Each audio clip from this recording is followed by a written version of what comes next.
ليه بيقعوا؟ لانه ما غيرناش سلوك. احنا مفروض انا البيز بتاعي ان انا بغير لايف ستايل موديفيكيشن. عشان اعمل الويت مانجمنت دي لازم اعمل لايف ستايل موديفيكيشن. عشان اعمل ده لازم اشتغل على السلوكيات. طب انا هشتغل على السلوكيات ازاي؟ الكوتش بيشتغل على السلوكيات ازاي؟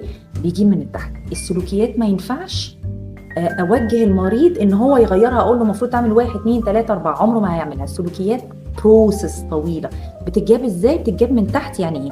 بنزل معاه للافكار بتاعته، وبعديها بنزل ديبر للايموشنز بتاعته والمشاعر بتاعته، وبعديها بجو ديبر اكتر للفاليوز بتاعت البني ادم، بعديها للمعتقدات بتاعته، وبعديها بنوصل اخر حاجه للحته بتاعت الفير والمخاوف بتاعته. نبتدي نطلع لفوق ونغير السلوك بتاعه والعادات. بناء على ده دي الحالة الوحيدة اللي يقدر يكمل فيها. الروشتة بتاعت أي دكتور لما بيكون شايف إنه من الأساسيات للحالة اللي هو بيعالجها بغض النظر